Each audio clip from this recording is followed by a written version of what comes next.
MK jewellery বৰ্তমান সমগ্ৰ অসমৰ এটি চিনাকি নাম MK জুৱেলাৰী 24 বছৰে নিষ্ঠা সততাৰে ৰাইজৰ সেৱাত গুণগত উন্নত মানদণ্ডৰ হলমাৰ্কযুক্ত সোণ ৰূপ হীৰা আদি গহনা গাঁথৰিৰ বৰ্তমান এটি অত্যাধুনিক সম্ভ্ৰান্ত চালে চকুৰোৱা শ্বৰুমলৈ পৰিণত হৈছে ৰাইজৰ আপোন জুৱেলাৰী MK জুৱেলাৰী বিয়া বাৰু জন্মদিন বা অন্য কোনো বিশেষ মুহূৰ্তত আপোনজনক যদি সোণ ৰূপ হীৰা বা অন্য যিকোনো গহনা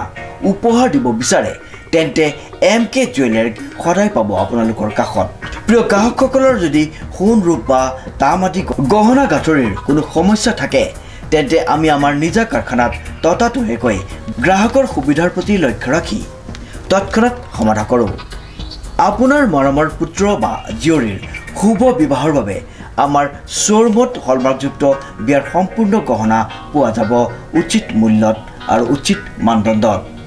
পুৰণি সোণৰ গহনা সলনি কৰি অত্যাধুনিক ন ডিজাইনৰ গহনা আমাৰ MK জুৱেলাৰীৰ পৰা ক্ৰয় কৰিব পাৰিব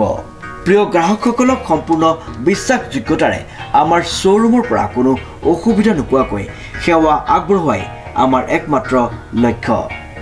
গতিকে আজি সপৰিয়ালে আহক আমাৰ শ্বৰুম MK জুৱেলাৰীলৈ আৰু লৈ যাওক আপোনালোকৰ সপোনৰ গহনা গাঁথৰিসমূহ আমাৰ ঠিকনা MK জুৱেলাৰী ৰূপহিয়ালী ষ্টুডেণ্ট গেলেৰীৰ কাষত নমস্কাৰ এটি বিশেষ বাতৰি লৈ নিউজ নাওৰ ষ্টুডিঅ'ত মই মুকেবুল হুছেইন সংবাদ মাধ্যম হৈছে গণতন্ত্ৰৰ চতুৰ্থ স্তম্ভ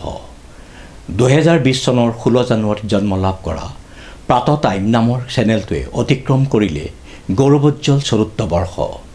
মাংগলিক কাৰ্যসূচীৰে উদযাপন কৰা হয় প্ৰতিষ্ঠা দিৱস নিউজ নাওৰ এক বিশেষ প্ৰতিবেদন সংবাদ মাধ্যম হৈছে গণতন্ত্ৰৰ চতুৰ্থ স্তম্ভ সংবাদ মাধ্যমে গণতন্ত্ৰৰ পৰিকাঠামো শক্তিশালী কৰে দেশৰ সংবাদ মাধ্যমক অধিক স্বাধীনতা প্ৰদান কৰিব লাগিব প্ৰথমবাৰ প্ৰধানমন্ত্ৰী হৈয়ে এই মন্তব্য আগবঢ়াইছিল নৰেন্দ্ৰ মোদীয়ে এই কথাত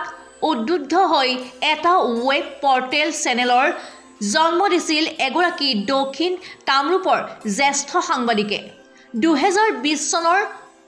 16 জানুৱাৰীত জন্ম লাভ কৰা প্ৰাত টাইম নামৰ এই চেনেলটোৱে অতিক্ৰম কৰিলে গৌৰৱোজ্জ্বল চতুৰ্থ বৰ্ষ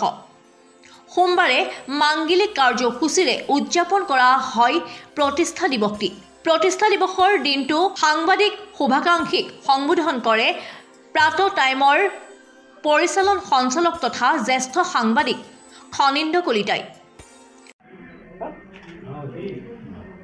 আজি 16 জানুৱাৰী 2024 ইংৰাজী তাৰিখে প্ৰাত টাইমৰ আজি চতুৰ্থ বৰ্ষপূৰ্তি আমি সেয়েহে আজি আমাৰ প্ৰাত টাইমৰ মুখ্য কাৰ্যালয় বিজয়নগৰত আমি অনুষ্ঠিতভাৱে আজি আমাৰ এই অনুষ্ঠান এটা ৰাখিছিলোঁ লগতে আমি আপোনালোকৰ সংবাদ মাধ্যমৰ যোগেদি অসমৰ সমূহ জনসাধাৰণক আমি জনাব বিচাৰিছোঁ যে অহা 28 জানুৱাৰী দেওবাৰে আমাৰ প্ৰাত টাইমৰ চতুৰ্থ বৰ্ষপূৰ্তিৰ লগত সংগতি ৰাখি আমি এখনি ভূপেন্দ্ৰ সংগীত প্ৰতিযোগিতাৰ লগতে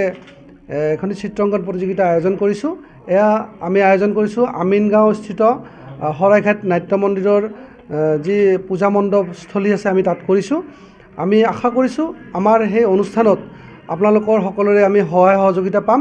লগতে যিসকল প্ৰতিযোগীয়ে আমাৰ সেই অনুষ্ঠানত অংশগ্ৰহণ কৰিবলৈ মনতে ভাবিছে